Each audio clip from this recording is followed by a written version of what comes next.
Welcome back to the Expedition Marriage Podcast. Today, we're talking about another important topic, especially when you're dealing with toxic relationships, and that's setting boundaries and how the lack of them impacts your nervous system. If you've ever found yourself stuck in a cycle of manipulation, constant conflict, or emotional exhaustion in a toxic marriage or with a toxic person, you know how incredibly challenging it can be to draw the line and protect your peace. Setting boundaries with toxic people isn't just tough, sometimes it can feel downright impossible. The guilt, the fear of backlash, the worry about what will happen if you actually enforce those boundaries can be overwhelming. But here's the hard truth. Without healthy boundaries, you'll continue to be drained, manipulated, and hurt. And that's why we're so excited to have our third interview with Dr. Christine Baker. If you've listened to the 2 previous episodes, you'll know that she's become our go-to expert for all things nervous systems.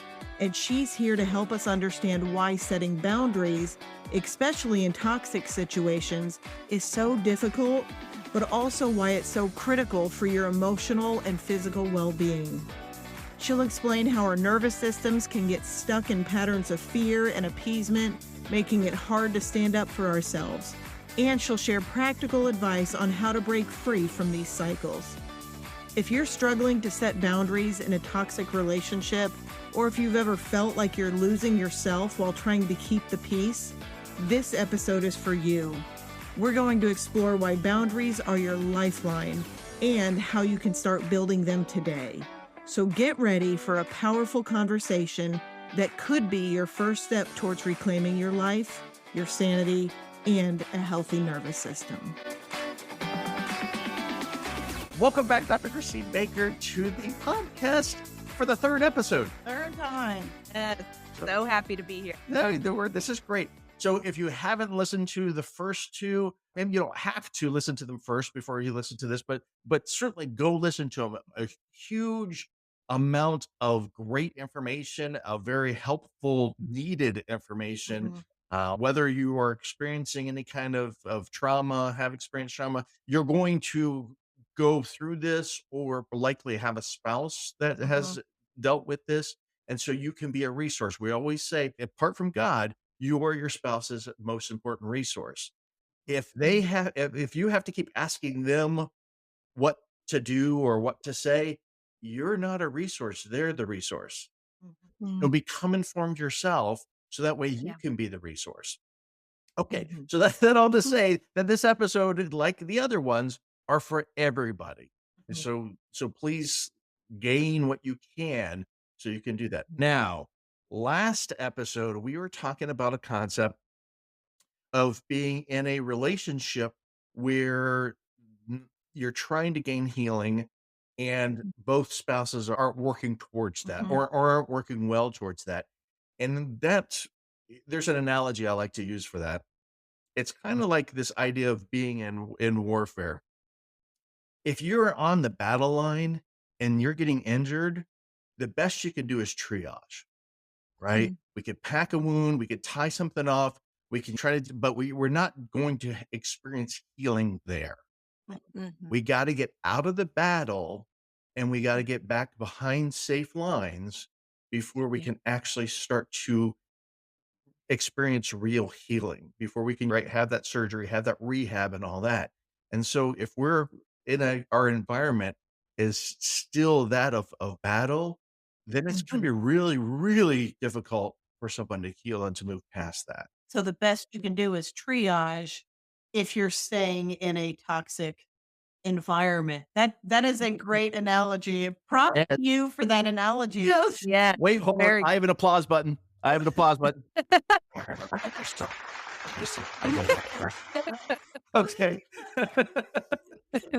And I'm curious, what we're talking about today is like understanding boundaries and the nervous system, because a dysregulated nervous system affects how capable we are of instilling boundaries. And before we get started, I'm so excited about this episode. Excitement may not be the right word.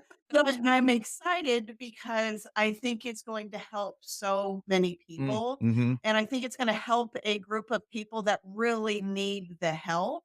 And Yeah. all the time, probably our most common emails we get, because we hear from a lot of Mm. our email subscribers and Instagram followers, and it's often this, that my husband had an affair and he refuses to leave the woman, or my wife has done this and she refuses. It's primarily wives that we hear from, but that does not mean women are not out there doing Yeah. things as well. Right. But the wives will respond, or my husband has this addiction, either to Yeah. pornography, or he's an alcoholic and he refuses to get help, and Mm-hmm. he's gaslighting me all the time. And their response is, would you just pray for him? And I've been praying, and God hasn't called me to leave, and all these things. And they're just allowing their spouses to remain in these multiple affairs, or affairs that they're not cutting off, or the treatment. They're being mistreated and Mm-hmm. spoken to like horribly.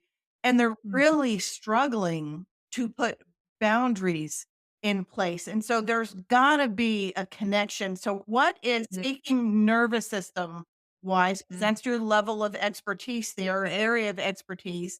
What is the connection between boundaries and our nervous systems, and why is it so hard for so many people?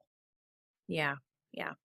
Uh, okay. So healthy boundaries are deeply connected to a regulated nervous system. Mm. Because think about it. Like, remember how we've talked about that your nervous system is your internal safety scanner? Yes. Well, boundaries are your protective barrier.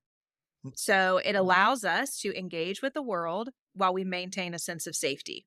So if I have like good, healthy boundaries, then I feel pretty resilient moving out into the world. I can like go into different spaces. I know when to say no to something. Like I feel protected, and therefore my nervous system can relax because it knows that I'm going to protect myself from harm Mm. or overwhelming experiences. And then, so you can imagine the opposite is also Yeah. true, right? Like if I have really poor boundaries, or maybe my boundaries are too flexible, Mm-hmm. then my nervous system is always kind of like, what's she going to do I today? don't Like, you're a little she sketchy. going to protect us? No, I know. And so then the nervous system says, okay, well, if Christine's not going to protect us, guess what? I will. And so now it's going to be in fight, flight, or freeze all the time, because it's like, well, if she's not going to do it, I'm going to do it. Mm. And that is going to have a huge impact on your life. Yeah. Yeah, and that can take place again, going back to what we talked about last time. That's the way God designed your body. Mm-hmm. I know. You I know, know. and I love that. Last episode we talked a lot about betrayal trauma, and that certainly fits in this, but also any kind of trauma. Like now, Yeah. I'll ask you: does any kind of trauma set us up to struggle with boundary setting?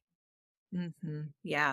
So I heard one of my trainers one time from the SC training actually said something about how most traumas include boundary violation.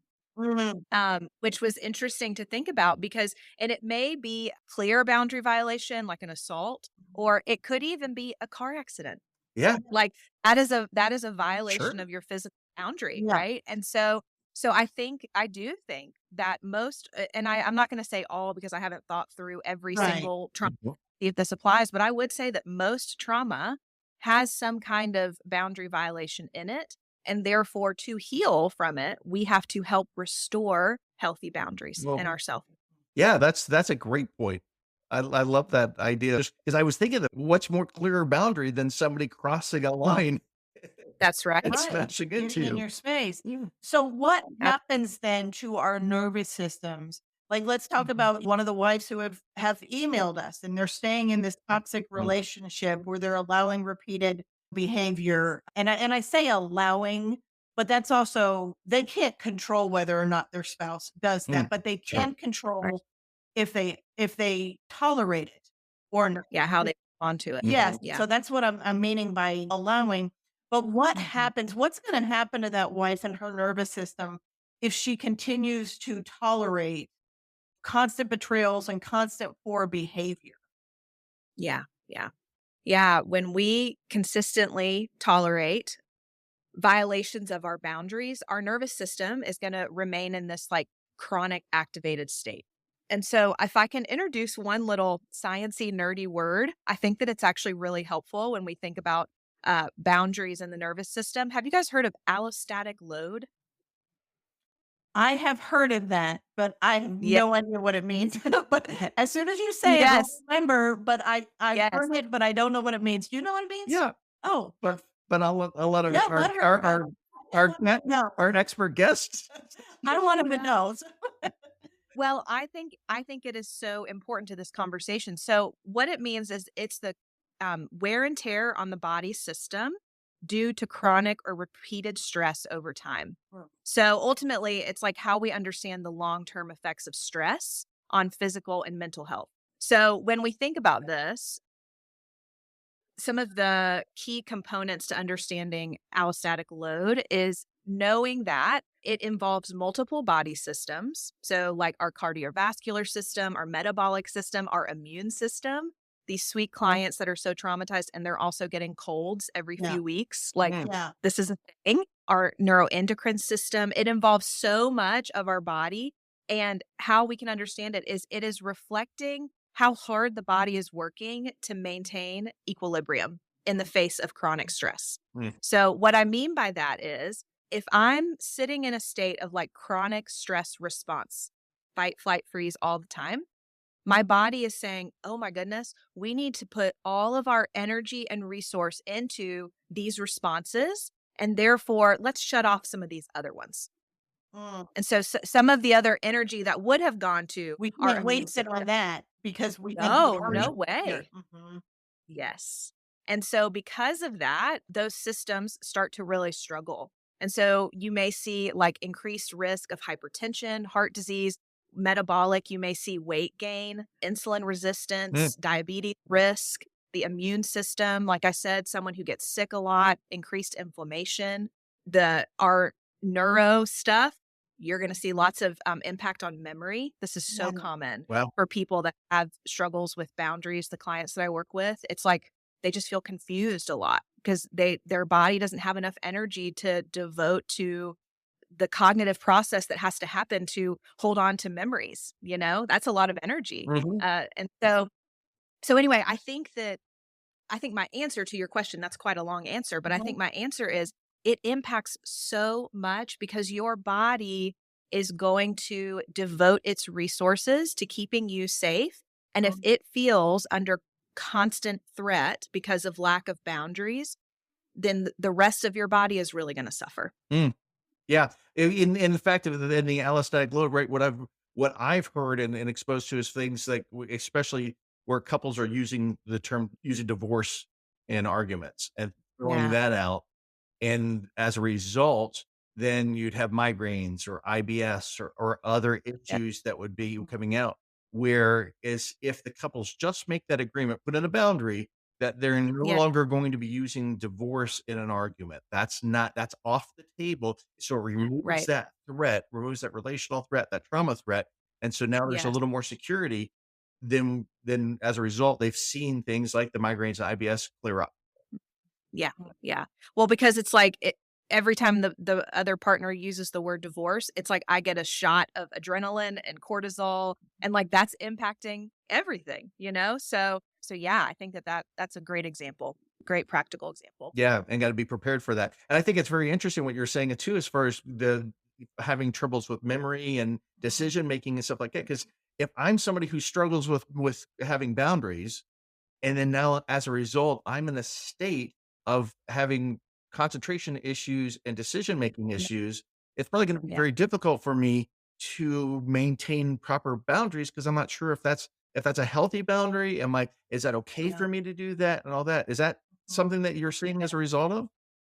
Yes, I think that's a really good point. And actually, one of the reasons that I'm such a big believer in like community support as a piece of regulation. And so, whether that be some kind of therapy group that you're a part of, or even like a 12-step group, I think about like Al-Anon or Codependence Anonymous or whatever, all of these kinds of groups, really borrowing support from other nervous systems to help you set the boundaries that you need to set, you know? And so I think that's a huge piece. So how does that work? Like explain that to somebody that borrowing support, because we talked about like the Yeah. isolation and feeling alone and how detrimental that can be to our nervous systems. So what does that look like? Like Yeah. borrowing somebody's Yeah. nervous system regulation and things like that. How do you borrow that from somebody? Yeah. So, okay. So the first thing that I would want to say about that is we have to understand the science of mirror neurons, Yeah. which is just this idea that our nervous system will mirror the nervous systems of those around us. Mm. And the easiest example of that is when you're holding a newborn baby and the baby goes, "Boop," and what do you do instinctively without even thinking? Yeah. Right back, you know? Yeah. Another example of that is if you're in a group of people that's laughing hysterically, Mhm. you're going to start to laugh too, even if you don't think the joke is that funny, you Well, know? Or if you're in a group of people who are raging about the boss's new decision, you may be a little bit extra angry than you were originally, right? So it's like our nervous systems are all interacting with each other all the time, whether we know it or.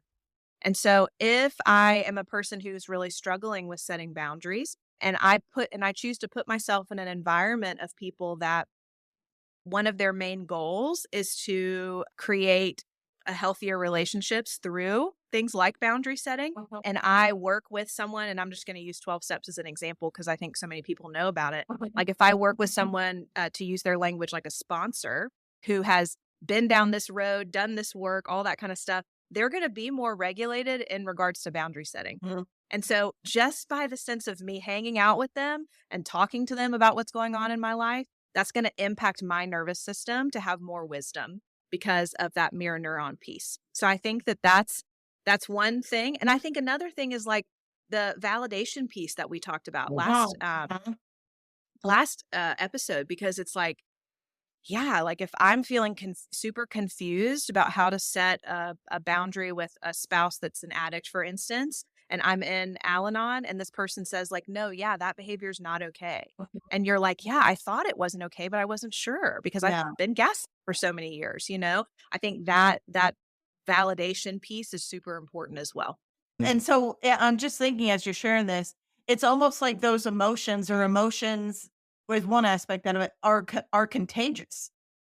Yes. Like Yeah. we will Yeah. pick those up from other people, but then I'm thinking like, I was thinking yawning. yeah, well, you'll It is. that's It is. it. You know, Yeah. the flip opposite of that, like the person who chooses to not get support and not find community and have help, they're in an environment with this toxic person. Mm, And so that, I mm, mean, you've got mirror neurons happening there as well. And so Yeah. it's just causing you so much harm and it's keeping you trapped in that dysregulation and trapped in that pain. And then like it's so interesting and so like profound to, I mean, you really want to wrap your head around the detriment that can come as a result of remaining in these situations. And like you were yeah. talking about the health issues and all of that and just what we know about the, fight, flight, or freeze aspect, like your GI tract shuts down, you get tunnel Yes. vision, your ears, you're not listening because your body's going, we need to survive. Yeah. Yes. I need to Don't need protect you because Yes, you're not protecting yourself and no one right. else is there for you. Right. You Yeah. don't need I don't need to worry about digesting food right now. I'm trying to keep you alive. I know. And so Yep. to be stuck in that situation long term, I mean, Yeah. you're going to really start seeing some damage being caused, but it can be prevented just Yes. by establishing boundaries. And that Yes. level of knowing, like you talked about in the beginning, knowing that I can trust myself, Yeah. Mm, Yeah. mhm. to put those boundaries up. And if you remove those boundaries, you're living a life where you can't trust yourself, nor can you trust the people around you, Yeah. especially like someone like a spouse who's supposed to love you, but now they're harming you. Yes. That is, I mean, if you're not going to be okay in that situation. God is going to give you every alarm bell possible to say you need safety. You need to not be tolerating this. Yeah. Yeah. Yeah. And even listening to you share that, like the other thing that comes up for me, and I haven't used this language yet, but like, okay, so you're saying starting to learn to trust your body as like this resource for you. Mhm. It also goes the other way. It's like, and this sounds so cheesy, y'all. So just go with me for a second. But like, it's like your body has to learn to trust you too. Yeah. Like your body has to learn, like, okay, Christine's going to consistently set boundaries with this person. So then the nervous system can say, okay, we're safe. We can rest down, you know? And so it is such a, I feel like the journey of learning to have better boundaries is such a like internal Partnership. relational journey. Yeah. Yeah. Between like you and your nervous system. So yeah. Yeah, no, this is I guess I don't think normally because when you think boundaries, just a lot of people have a misconception of boundaries, and there's Yeah. some really good books out there and that kind of things. But they're thinking, "Oh, this is the line in the sand that I'm drawing, and you Mhm. can't do this or you can't do that." And so there's a lot of misconceptions. It's not about controlling us. Yeah, it's certainly not. Yeah. It's about how we respond, how we can choose to respond. It's where we end and somebody else begins. But Yeah. I don't think that the idea of the what I mean to say is, I think a lot of people think, well, then this is just causes uncomfortable situation. This causes some difficult I'm going to circumstances, upset them. yeah, that I have to Mhm. be in or not. I don't think people are seeing this as the possible detriment Mhm. to Yeah. not only to the relationships, but also to their own sense of well-being, their own sense of functioning Mhm. and capabilities. So it's a lot bigger picture. There's more harm with a lack of boundaries than there is with boundaries, because the truth Mhm. is, if you set boundaries, people may be upset. People Yeah. on the other side may be upset that you know what, I don't have the time to give you, or no, I'm not going to Yeah. allow you to speak to me like that. That is going Mhm. to upset people. But the more damage is Mhm. Yeah. caused from not doing that. Now, but you're the only one paying the price for it. Yeah. That's I see, exactly. because Yeah. I look, if you've listened to the podcast, you know that my history of maybe being more passive and struggling Mhm. more with boundaries and learning about and implementing healthy boundaries is one of a huge catalyst, which helped Yeah. make our marriage as effective and as pleasing, Amazing, amazing, yeah, incredible. Magical, as romantic. it's today. But there's still a lot of people out there who are hesitant. They're anxious Mhm. about, or feel guilty Mhm. about putting out and enforcing boundaries. What is it that you would suggest for those people as they're starting down this We're journey? scared of the boundaries. Yeah. Yeah. So, okay, I have so many thoughts. Mhm. So one thing is I heard this great quote that said, the only person who's going to get mad at you for having boundaries is the one who would benefit from you having none. Ooh, that's really good. Yes. That's Yes. Right. really good. And it's like when you think about it that way, you're like, oh my goodness, like I don't want to be in a relationship with that person, you I know? think Like, I've heard that too, that if you place a boundary and the person gets mad, that's affirmation that you needed that boundary. exactly. Yes. Because I want to be in relationships with people that when I say, you know what, no, I can't volunteer for that committee, that they look at me and say, I'm really proud of you for saying no. Like Yeah. Mhm. that's the kind of people I want in my life. So anyway, that's one little random thought. But yeah, I think about when we are new to boundary setting, those first handful of times that we actually go and set the boundary, Mhm. yes, there will be an anxiety spike in the moment and you're going to get all tense and everything and maybe the person responds well, maybe they don't. But when you walk away from that experience, I would venture to guess that your shoulders are going to drop, your stomach is going to relax. You know what I mean? Because your body's like, you stood up for us, you know? And that's such a big thing. It really is, and I've absolutely experienced that in my personal life. I know I shared in the first podcast that I came from an addictive family system and which equals no boundaries and Uh-huh. codependency, right? And so through my own journey with Al-Anon 12-step groups, like learning how to set boundaries, it was so scary in the beginning. And now I feel so much relief when I set boundaries. I'm like, man, like this is me carving a new way that my family of origin, and I would say even generationally going back, was not doing. And so anyway, so those are just a couple of quick thoughts. But your question was, tell me your question. Okay, because These are basic boundary thoughts. well, no, it is because you look, especially, and I think probably pleasers are probably the ones who struggle with this more. Avoiders, yeah, I don't care if you don't care. Yeah.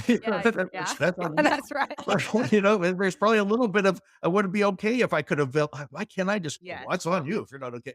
But, you know, Yeah. sports pleasers walking away with that, like, oh, they're now I've broken relationship. They're mad at me and all that kind of stuff. So what is it, or what are some ways to be able to help move past that? Yeah.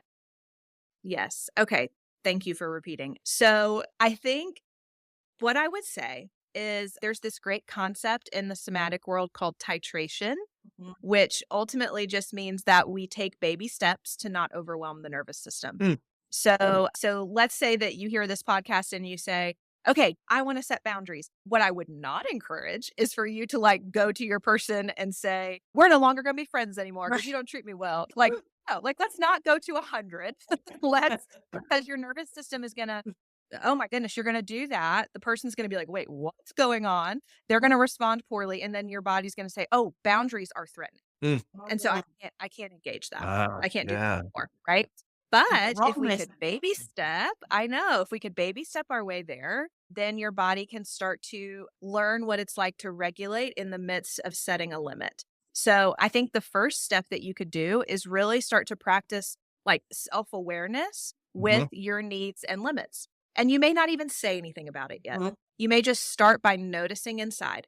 So someone asks you to join a committee. You notice inside, I don't have time to join a committee. You may even still say yes. Fine. That's fine. We're just noticing what like the signals our body gives us to have a need or have a limit. And so that would be like the first step, right? And then maybe the next step would be setting a small boundary. You know, your husband says, I'm really craving Chinese tonight, but Chinese makes you sick all the time. And so you might just start with that. I know you're craving Chinese, but it makes my stomach hurt. And so can we try something else? I'd like to try something else. So it's like a smaller item. And then you kind of work your way up to bigger boundaries. But I would say like titration is key. And then the second thing I would say is get support in the process, whether that be a 12-step group, a therapist, a friend. Like think about friends that you know that have really great boundaries. Yeah. And start having coffee with them once a month, you know? Be around their nervous system more often. Yeah. And so, Yeah. you know, That's thinking great. about the person who's in the marriage that is more toxic, or there is repeated betrayal and things like that happening, it seems like the first thing they want to do is get that support. Because what may need to happen ultimately in a relationship like that is it needs to end. You know, as pro marriage as we are not pro unhealthy, toxic, abusive, Destructive. destructive marriages. And so in these more extreme cases where a lot of bad, wrong things are happening, it seems like that person, they really need to link arms with somebody else. Yes. They really need to get, and so it doesn't necessarily, they don't need to go 0 to 100, be like, okay, boom, I'm leaving you, I'm packing up. Yeah. No. First step doesn't mean, you're out casting the utter darkness, much gnashing of Even teeth. though that may ultimately be what needs to happen, they've tolerated it this long, so they're okay. You know, titrating up like you're saying. Couple weeks, Yeah. And unless they're in danger, I Absolutely.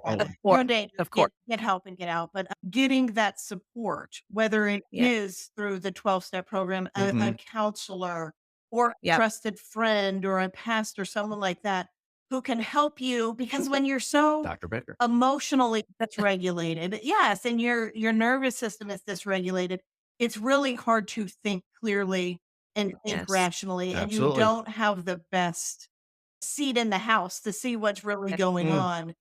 And so linking with somebody on the outside will give you a little bit of that calm and a little bit of that clarity back. But then when you do have to, like, how do you start that process? Like, what would be the next step for them when really toxic things are happening? And it's like, well, I can't like maybe make the big stand, because we always will tell people with boundaries, like starting kind of where you're saying with that awareness, it's about what's okay with you and what's not.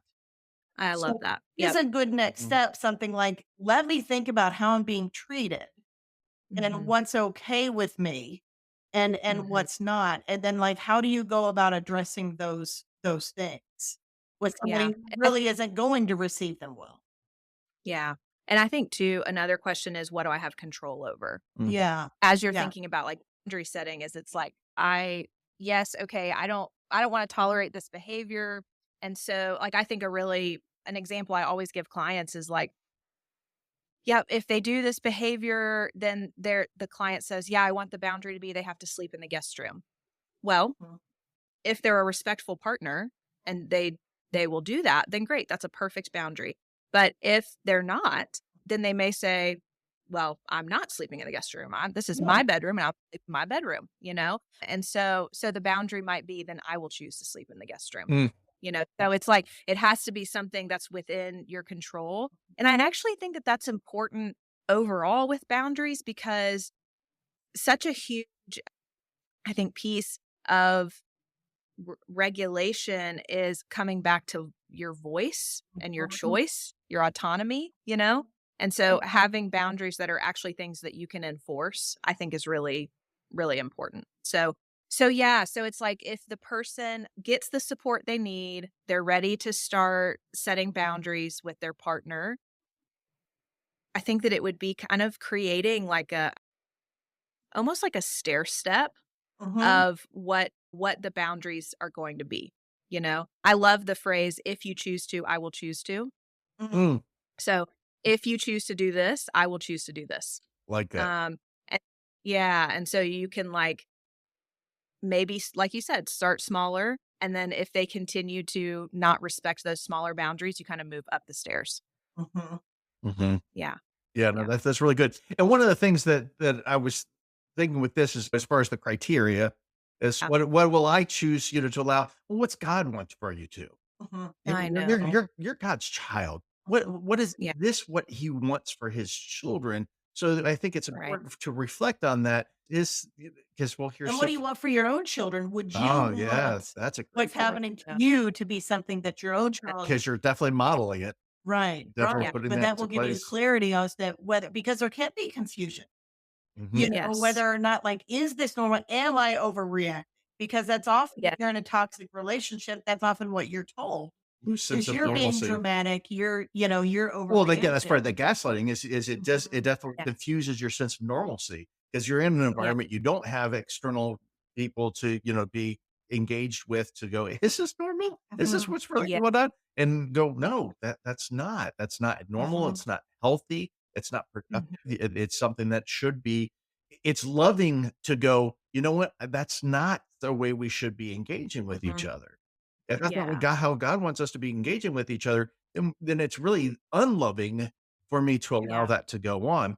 But as far as what you're saying is, that idea of, yeah, what do I have control over? Because I was just thinking how it ties back with the nervous system. If I say, well, then yeah, Yeah. if you do this, you're going to have to do that. And well, I'm not going to sleep in the guest room. Well, then Yeah. now, yeah, how much that could dysregulate me. More dysregulated you feel because now you feel trapped. Yeah. Yeah.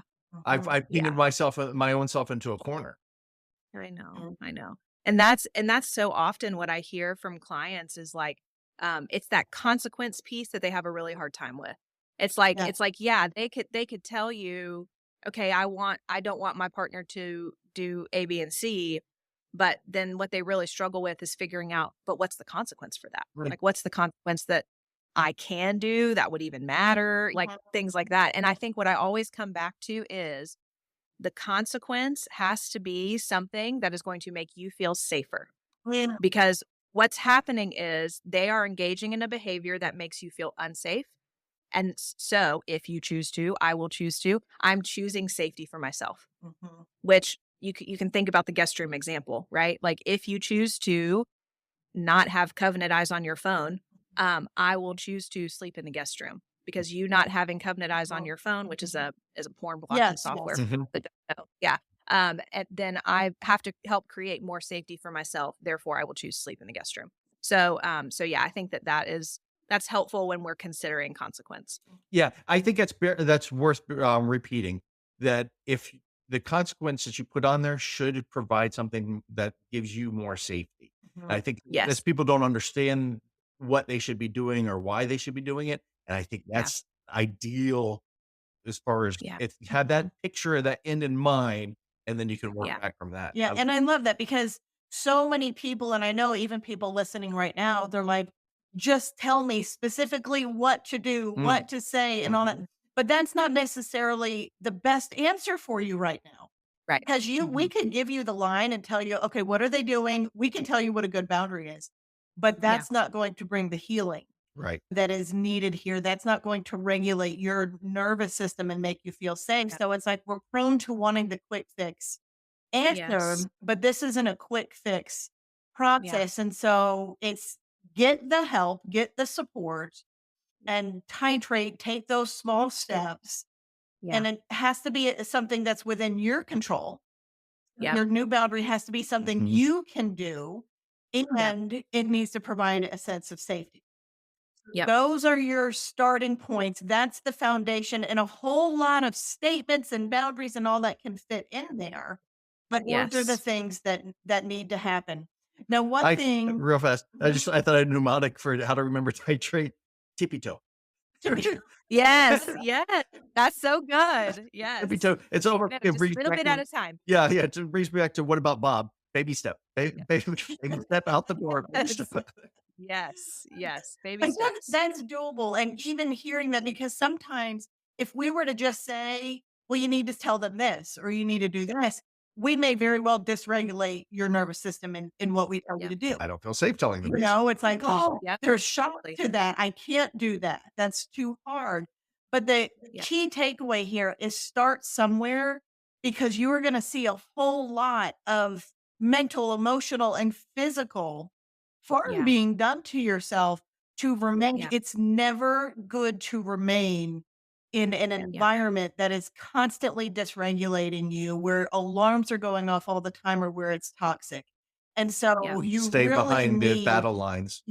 staying behind the battle lines. You really need to address these things. So Yeah. before we wrap up, I do want to have you speak into this, because there are situations where, like, let's say you're married to an alcoholic or a Mhm. spouse who's addicted to pornography, where there are going to be episodes of rebuilding the trust. The person is trying, but there's some high, it's not a failure, but there's high, like they go up and down. Recidivism. Yeah. Yeah. So when that person fails, let's say they've been doing so good, and all of a sudden they fall off the wagon and Right. they have a drink or they saw porn or Yep. something like that, and they stop Yep. over. What does that person do on the other side of that? Because there's going to be some grace involved with that, but is that Yeah. betrayal? Like, does that do the same thing to you as, like, how harmful is that, or what does that person, how do they walk that journey out? Yeah. I think the first thing that is important to consider in that is, how do they find out? Sure. Is it disclosed or is it discovered? Yeah. You know? Mhm. I think the big piece, like if the person has a drink, and this is the rule that I typically give clients, is like, you tell your sponsor within 24 hours and you tell your spouse within 48. And that kind of like a good rule of thumb, for at least it's worked well for my clients. And it may not work for every coupleship, but I think that that's a little basic rule you could have. But I think that's a big piece. Did they come and tell you? Because that's going to feel a lot more trustworthy than you see it on the credit card bill that they went to a bar Right. and didn't tell you. Right. And so I think that's a big piece. And then I think too, we just have to normalize the idea that the nervous system is looking for safety. You relapsing is a threat to my safety. Yeah. Like that is, like, I can understand, because I have addiction education, that it can be quite a normal part of the recovery process, the ups and downs of it. And at the same time can acknowledge that for that partner, it is a threat to safety. And so I think what I would say for the person that has done the harming is to know that it's normal that your partner is upset about this, because it's bringing back lots of history of hurt, and so to not minimize. Let's not say things like, girl, I've been in recovery for 6 months and all I did was look at Sports Illustrated, like, this isn't a big deal. We don't want to do that. We want to be like, this makes sense that this is a threat to your safety. What can I do to help recreate safety Yeah. in our relationship right now? And then two, for the person who has been harmed, it is okay to set some boundaries here, or to set some, how would I say this? Like maybe hopes for rebuilding trust, or like maybe piece of language I've used a lot is like, we need to up our recovery work. And so, and that might be for both partners. It might be so the person who's been harmed, they may say like, hey, okay, so you relapsed after you've been sober for a year, and you've been now for the past few months only going to one AA meeting a week. I'd like to request that you start doing 2 again, like you did when you first started. Okay. And so like we up the recovery work. And then for the person who's been harmed, she may say, yeah, and I need to start going back to Al-Anon again because I need support right Yeah. Mhm. now. And so it's like, we may need to do that to help recreate safety. But I think what I would say is like, I want to normalize that will have an impact on the feeling of safety in the coupleship. Mhm. And so we don't want to invalidate those feelings. And then we want to brainstorm either with a therapist, with our support community, whatever it may be, about what will help start to rebuild that safety. Okay, so Right. it's kind of like acceptance towards that this is a journey, it's a process. Yeah. Because certain things Yeah. do have high relapse rates. That's Mhm. that's the word I was looking for before.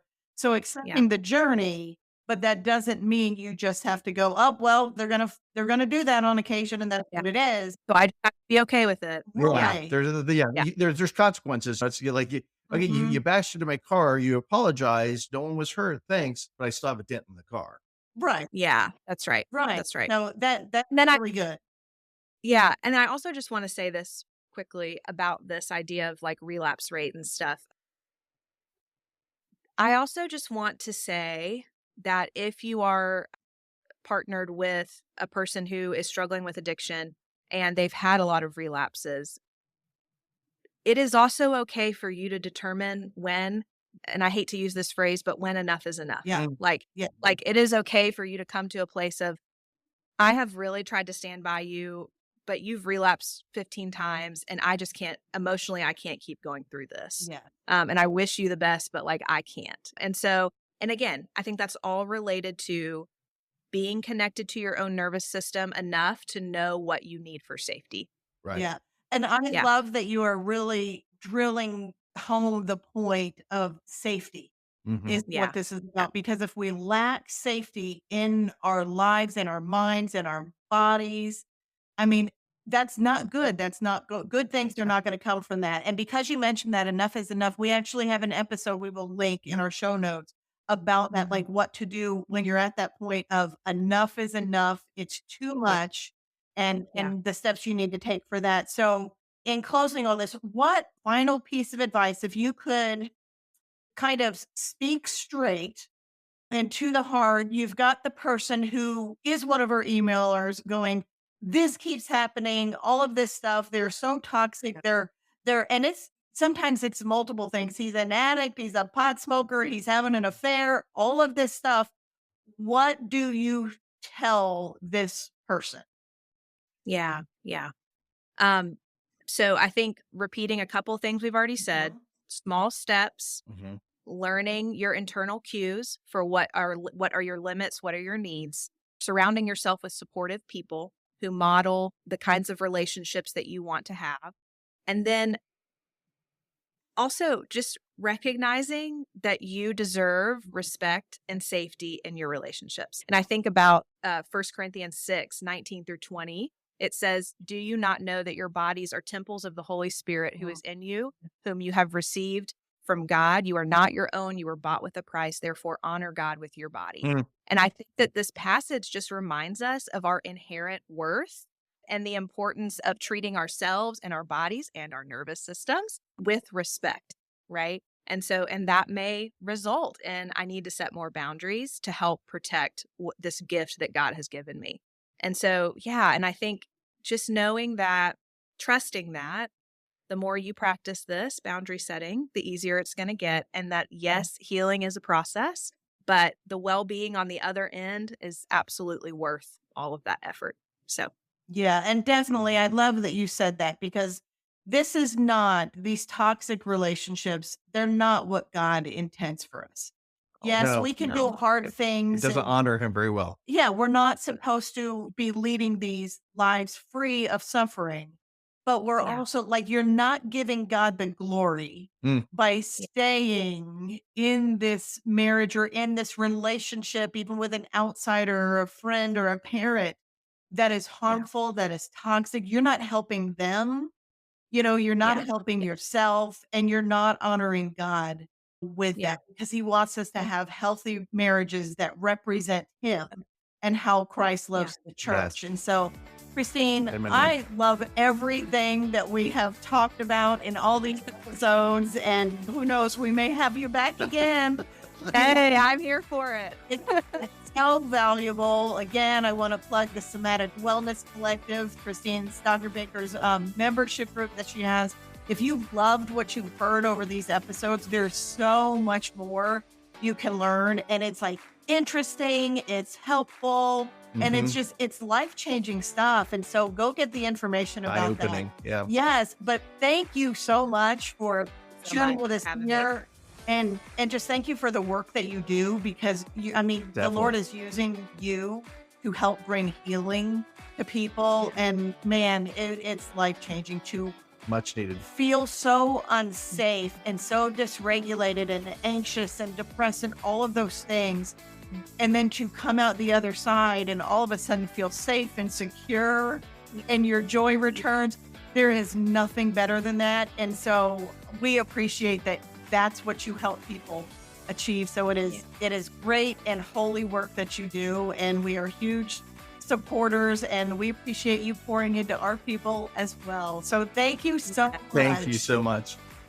Thanks for having me, guys. Absolutely.